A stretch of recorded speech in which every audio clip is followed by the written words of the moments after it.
Welcome back to another episode of Lone Star College Football. We're joined with a guest today, Jonathan Davis over at Locked On Longhorns. How you doing today, man? I'm blessed. It's the Wednesday of Red River Week. Yes, It's a sir. very exciting season for Texas thus far. 5-0, looking like one of the most complete teams in the country, and we got one of the most historical rivalries in sports this weekend. So feeling good. Hopefully, I still feel this good on Sunday.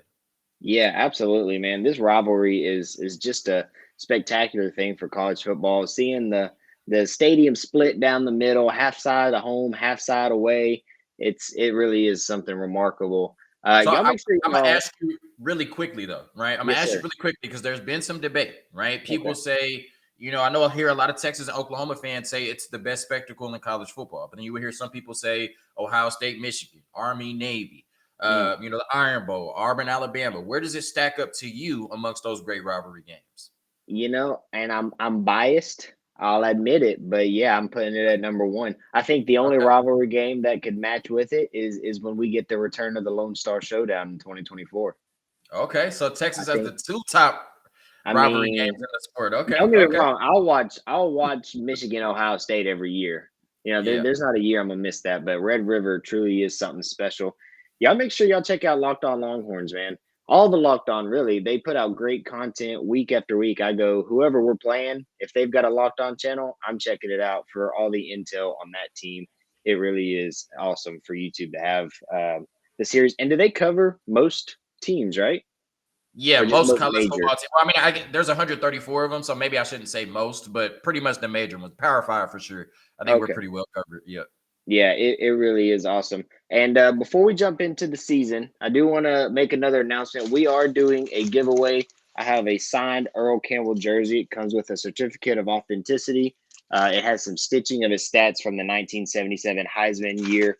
And all you have to do to be entered to win is subscribe to the channel. I just posted a video with Jason Watkins from Hall of Fame College Football Podcast. Like the video, leave a comment with your score prediction, and whoever gets it right or the closest wins the jersey. If we have a tie, we'll do a random generator, and that will be that. So, the season, Jonathan, where were you standing before this year? Was this a Big 12 or bust for you? I know some Texas fans, it's kind of back and forth of you have to win the Big 12, you just have to make the Big 12. Just be respectable. Don't lose to Kansas or Texas Tech. How do you think the season's going so far?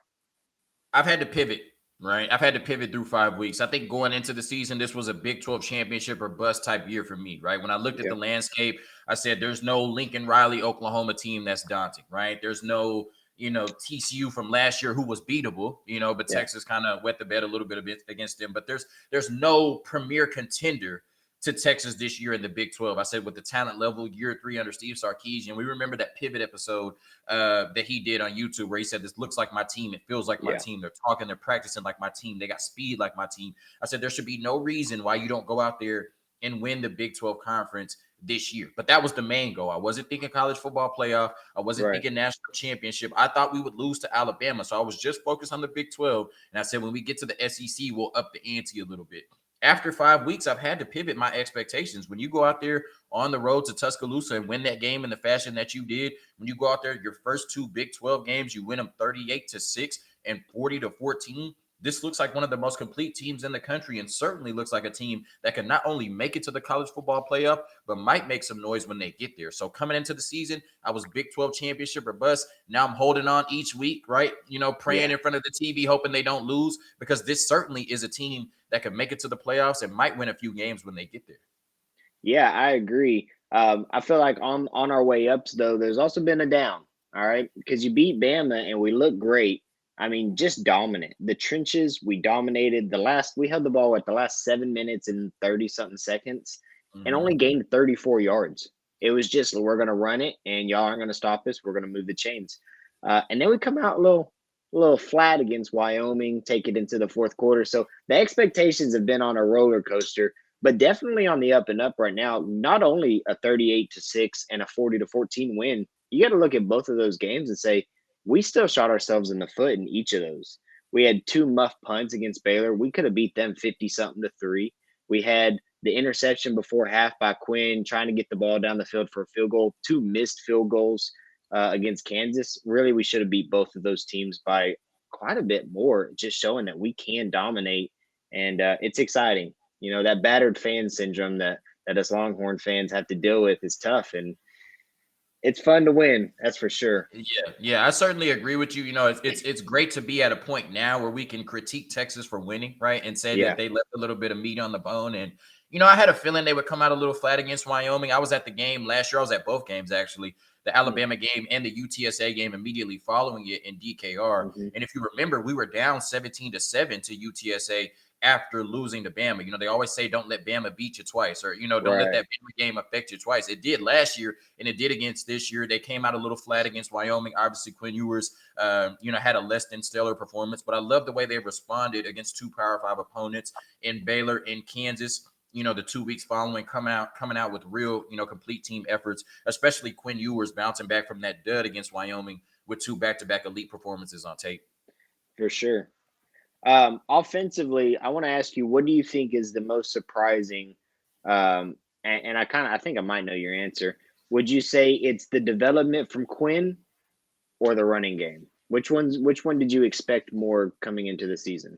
I'm going to say the running game, or excuse me. I'm going to say I expected more of the development from Quinn, right? We knew that, second year under Steve Sarkisian, there's a track record for that. Just a second year for quarterbacks in the system in college football that they usually, come out and are really good. We expected the offensive line to be better. We knew that he had crazy talent around him. Then you go add A.D. Mitchell, you bring back Xavier Worthy, JT, and then Jordan Whittington. So you expected fireworks from Quinn Ewers in this offense. But we thought that losing Bijan Robinson and Roschon Johnson would have an impact on this run game, right? Now, you knew that Jonathan Brooks, as a Texas fan, Jonathan Brooks and Cedric Baxter were really talented, and then, of course, the running backs behind them. But you didn't expect them to be Bijan or produce like Bijan, right? And then, maybe I'm a little cynical, right? But I'm reading all the practice reports over the offseason. Offensive line is not really getting a push. The defensive line is winning the scrimmages, right? They're winning the practices. And based on what we've seen from the defensive line, that's not too surprising. Remember in the spring game, it didn't feel like we could get a good push up the middle and run the ball. Remember against Rice, it didn't feel like we could get a good push and run the ball. Then the last 3 weeks, Jonathan Brooks has turned into the best player in the country, damn near, and a legitimate Heisman contender. I think I've been talking the last 2 days on my show. We have to, the way that Texas is played, we have to consider Jonathan Brooks right now as at least a low-end Heisman contender. So I would say that's been the most surprising part thus far, especially the last 3 games, that they have produced one of the best rushing attacks without Bijan Robinson the last 3 weeks and literally look like one of the most complete offensive units in the country. I expected what Quinn Ewers is doing right now. Maybe it took a little bit longer to get here. I did not expect the run game and Jonathan Brooks to be dominant the way they have been the last 3 weeks, I should say. Yeah, I agree. And you look at how this season kind of led up to with all the talk around Steve Sarkisian as a head coach. He's never had a season with a not having a rusher over 1,000 yards, and a lot of people thought this was going to be the year because you just can't replace Bijan and really Roschon. They're both just such talented backs, and we're seeing it progress into the NFL with both of them. Jonathan Brooks didn't even get the start in week 1. I was Cedric going to say Baxter that. got the start. He wasn't even the starter. And obviously, knock on wood, I want to make sure that Cedric Baxter is good and he stays good. But it was kind of an injury that put Jonathan Brooks in this position. And, he hasn't looked back. So he took advantage. He for the Texas football team for sure. He definitely took advantage of his shot. He's currently the number 3 running back in the nation as far as yards. And I just think it's going to be up and up from there for him. He's averaging 6.9 yards per carry. Jeez. 7.5 yards per touch. Like every time you put the ball in his hands, you're expecting 7.5 yards. I mean, it's ridiculous. He's been one of the best players in the country the last 3 weeks. And it was crazy. You talk about him being third in rushing, averaging 6.9 yards a carry. If you go look back at the Rice game and Alabama game, I think he had 55 rushing yards in one of those games and 57 in one of those games. So it's really been the last 3 weeks where he has just blazed the trail. And like I said, turned into a legitimate Heisman contender. Yeah, and we're going to talk here in a minute about how that's going to help us this week. But let's flip it to the passing game and talk about how that's opening up the floodgates for him to run the ball. When you've got a quarterback like Quinn, he's talented. All he needs to do is set his feet and throw the ball. He's shown the last 2 weeks he's got some legs on him too. All right, he ain't no Vince Young, but he can move a little bit too. Yeah, I saw that on Twitter. Quincy Young, that's what they're calling him now, man. But when you have receivers like Worthy, Mitchell, JT Sanders, Jay Witt, the defense can't stack that box and just think you're not going to take the top off. They have to respect it. They have to back up. And the offensive line returning 5 starters. Do we have an update yet, Cole Hudson?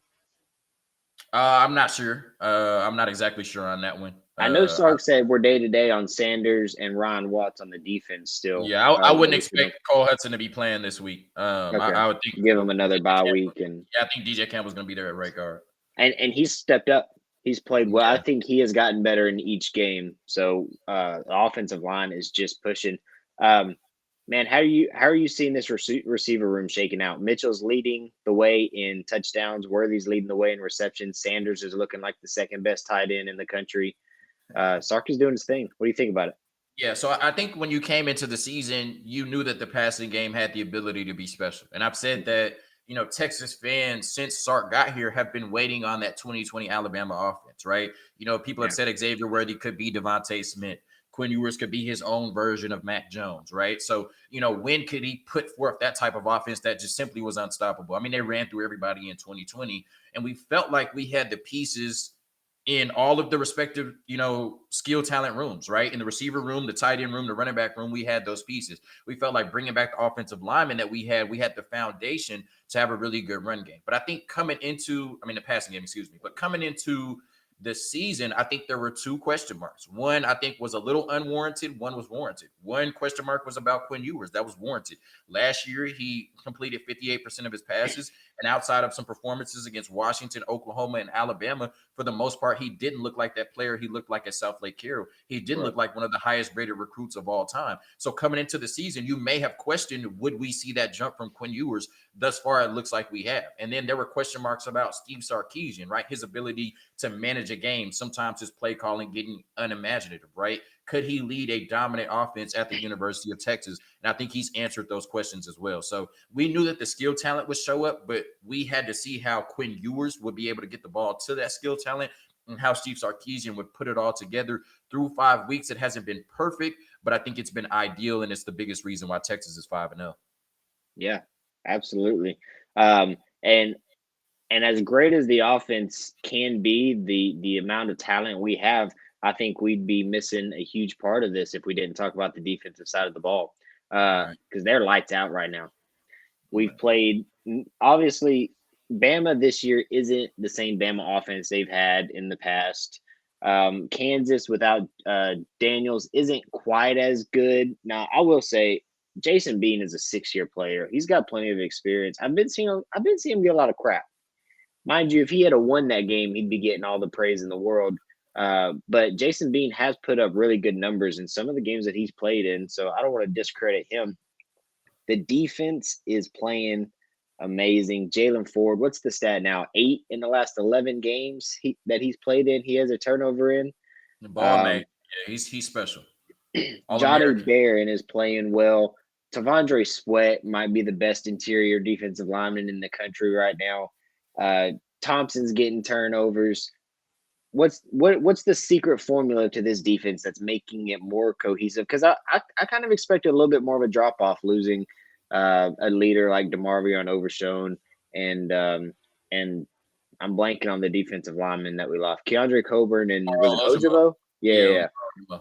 I Yeah, was expecting a drop off. I think the biggest reason is continuity, right? When you have year 3 of Pete Kwiatkowski, up until this point, I think as far as coaches, we've only had to replace running back coach and wide receiver coach twice, Right. right? So you have the Yeah. same defensive coaches that you've had since literally the day one, right? Since 2021. And I think now in year 3 in that system, they're playing fast. They understand it. They understand what they're supposed to do, and they go out and execute it at a high level, right? In 2021, you could see that they didn't necessarily understand where they were supposed to be or what they were supposed to accomplish, and they played a little bit slow. Last year, it was better, but you still had those blow-up performances against Texas Tech and Oklahoma State. This year, they have fully mastered the game plan under Pete Kwiatkowski, and they're playing at a high level. And I think they've done such a good job of bringing in young talent and bringing in great talent in the transfer portal, like Ryan Watts, Jalen Catalon, and Trill Carter to supplement what you already had from the Tom Herman era. But we've seen so much development. Byron Murphy, Barron Sorrell, Tavondre Sweat, Jalen Ford, Jaron Thompson, corners on the back end that were from the Tom Herman era that are playing the best football of their careers up until this point. So I would say continuity, right? Having the same defensive coaching staff for 3 years, that means a ton. The experience, right? Having those players for the Tom Herman era who are playing the best football of their career, and then bringing in the new talent via the recruiting classes. Malik Muhammad and Anthony Hill have been absolutely special as true freshmen through 5 games. And then going in the transfer portal, Jalen Catalon, Ryan Watts, and Trill Carter have all been plus players for you. That's why this defense has been one of the best units in college football this year. And I misspoke saying the offense is the biggest reason we're 5-0, because it's certainly the defense, right? And like you said, you expected that this defense may take a step back, but they've been one of the best units in college football this year. I said if Jalen Catalon can play 10 plus games, this defense could be borderline elite. I'm not even sure they've been borderline elite because of Jalen Catalon. They've just been elite, period. And like we said about the offense, I think this defense can get even better as the season goes along. But certainly they have a tough test this weekend against Dylan Gabriel and the Oklahoma Sooners. Yeah, what I really want to see this week is getting the quarterback on the ground a couple times. I'm a little, I don't want to say disappointed because he's making plays in other assets of the game. I really thought Barron Sorrell would have a few more sacks so far in the season. He seemed to make, I think he had 5.5 last year. He's got 1 so far in the season.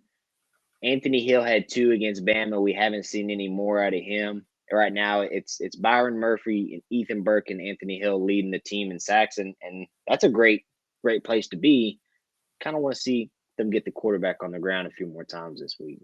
Yeah, Barron Sorrell, you definitely, that's going to be the key to stopping what's been for the most part a high-powered Oklahoma offense.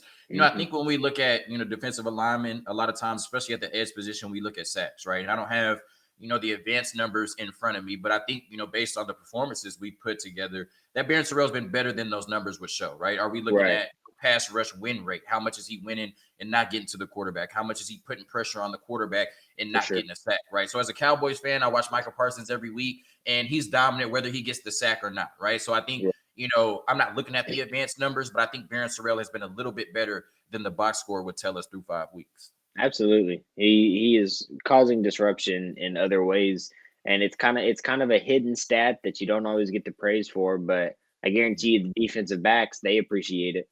They And then appreciate it a lot. and then the 1 sack he had was huge because that was when Wyoming was down 10-7 and they looked like they could score a touchdown to go up. And then he got the sack to, make them force that field goal, and then they never scored again. So talk about impact. Barron Sorrell's been really good for this Texas football team. Absolutely. Well, hey, let's jump into this Red River game. Let's break it down a little bit. We've got, what is this, the 120th meeting of these two teams, I think? Something like that. But what's crazy is I just saw a stat, and it's only like the 4th or 5th time that both teams have been 5-0 going into the game. The third. I think it's the third. Only since that's 1914, 1944 or something like that. Yeah. I would have got that so wrong if I was on Who Wants to Be a Millionaire or something. Like that's crazy. Like only the 3rd time. Yeah, if that's the all-state trivia question, I'd have got it wrong for sure. Exactly. For sure. And it's a test. You see it in Texas and Oklahoma, and really you could throw A&M into that situation as well. As far as like recruiting, there's only been a handful of times in which all 3 of those have been in the top 10 in recruiting in the same year. Because of location, it's hard for all 3 of these programs to maintain excellence at the same time. And now we know Lil Bro don't really maintain excellence ever. But for even Texas when they do recruit at a high level, yeah, exactly. Right. Texas and Oklahoma, they're competing for a lot of the same guys, so it is hard for them both to be at the top. Looking at this game, like I said, I talked to Jason, made a video with him yesterday. He says that they're running a lot of 3-3-5 defense, which I think will bode well for them in the passing defense. But I do think that's going to open up that run game for us enough to where we might be able to pull them out of that kind of early. I don't see 3 down linemen. I don't see that being enough to block us and stop Jonathan Brooks from being able to just run it wherever he wants to. Yeah. So that 3-3-5 has been something that's given Sark trouble, and obviously we know Brent Venables' pedigree, as a defensive coordinator. So I would expect him to come in with some looks that may give Quinn and Sark some trouble. And we saw last year against Iowa State a game that probably they should have lost if Xavier Hutchinson doesn't drop that wide open pass. And in the game they did lose to TCU. Neither one of those performances were exceptionally great on the offensive side of the ball. I think you scored maybe 24 combined offensive points in those games, maybe 27, something like that. So Sark hasn't been great against the 3-3-5. And I think what's really going to be key is the health of JT Sanders. Now, we probably won't know until Saturday, but I just think that gives you so much flexibility, especially against, a tough defense like that, right? Because you can come out in that 12 personnel and really have the pieces up front you need to be dominant in the run game, right? Or really kind of put the numbers in your favor. But we know Steve Sarkisian can do so much as far as leaking JT Sanders out in the pass game as well. And that's something that gave Oklahoma trouble last year, right? So I think that Texas will be able to run the ball this week. I think that they can win the matchup in the trenches up front. And certainly, with Jonathan Brooks' running style, his balance, get him the opportunity to make some big plays. But I think the biggest thing in terms of the run game is, will you have JT Sanders to rely on Saturday, and how effective will your 12 personnel packages be? Because Gunnar Helm is certainly capable. He can make some catches. Gunnar Helm is certainly capable. He can go out there and block, but he's not JT Sanders. And having them both together on the offensive side of the ball can cause so much confusion for the defense that I think it would be a huge loss advantage Oklahoma if JT Sanders can't play on Saturday in the run game and maybe the pass game if we're talking about their defense. Right. And I want to say Sark mentioned something about Malik Ogbo going out there and running tight end for the blocking scheme, didn't he? Yeah, so earlier in the season, I think it was the Rice game. Not sure how much they did it in the Bama game, but remember last year how Andre Kirich was our Mm-hmm. extra tight end. They ran some of that in the Rice game with Malik Ogbo, so that certainly could be something that they go to in this game, especially if you feel like you can't get a push. But you always have to remember, if you're bringing an offensive lineman on the field, you're taking a skill position off the field. So That's how true. explosive can you be in those packages? And they also more than likely know you're running the ball, so we'll see how that Right, works. But yeah. If you hey, got Malik Ogbo and tight end, you're probably running the I ball for like sure. I like my odds of goal line Malik Ogbo and Byron Murphy leading the way for Jonathan Yeah, I Brooks, said and Byron we know Murphy might Byron be the Murphy best. got hands too. He might be So the best fullback on the team for sure. So, yeah, I really like that. I want to, ask you, what I yeah, mean? How do you feel about this Oklahoma offense against the Texas defense, right? Because this is the Oklahoma offense that's put up some points. I think 73 against Arkansas State. I think they scored 50 last week against Iowa State. Dylan Gabriel has certainly looked really comfortable. And that offense under Jeff Lebby in year 2 has been moving a lot better than we saw last year. So, how do you expect them to fare against the Texas defense this weekend? yeah, man. I think their offense is putting up good numbers, but when you're not playing anything of real statistical value, the teams they're playing just aren't that good. And and I don't want to take too much away from this offense because it is an Oklahoma offense. So you do expect there to be explosive plays, but at the same time, Arkansas State, where nobody's looking at any team that they've played, saying Bama is our toughest game, Kansas is our second toughest. I don't think anybody on their schedule thus far is better than Kansas. Um, and I agree with even Baylor, the way they played Saturday in the second half, if they played a full the game of fourth that, quarter. Yeah. I don't know as if anybody on their schedule is better than Baylor if Baylor plays at their best. So this is definitely going to be the toughest um, offense that Oklahoma has seen, and their defense is playing well. They've got a linebacker. Let me pull up his name. He is leading. I think he's leading the country in tackles right now. I know who you're Stutzman. talking about. Yes, that's me. Yeah. Yeah. I mean, he's all over. He's got 2 sacks. He's got an interception, 49 total tackles already through 5 games. So it's going to be a matchup for sure. Um,